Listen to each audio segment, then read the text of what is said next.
Dozens of city cameras have been watching Denver citizens for years, also known as halo cams, high-activity location cameras. We've learned police have expanded their surveillance activities to include cameras at Denver public schools, RTD stations, and even Coors Field.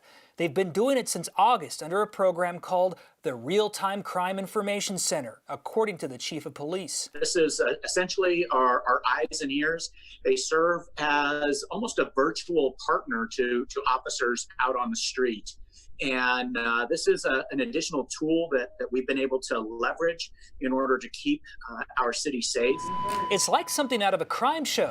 16199 East GDR. There's a guy in a room at a desk watching everything who tells cops on the street what's going on. They can track suspects, monitor car crashes, and even see if people overtly violate stay-at-home orders by playing games at city parks.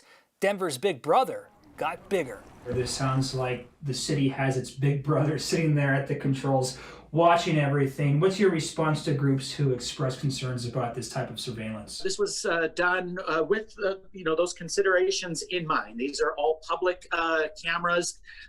We do not tie into any personal cameras.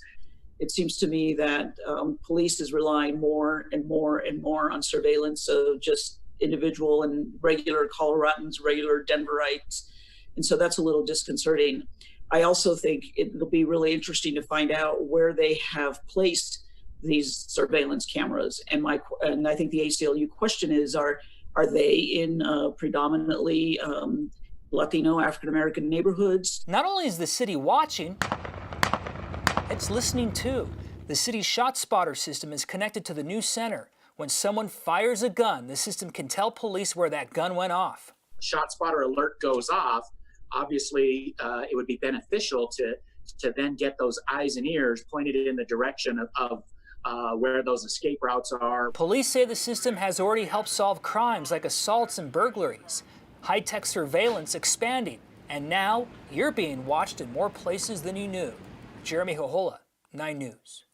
The ACLU added they had no idea it existed and said the police department should have done more community outreach.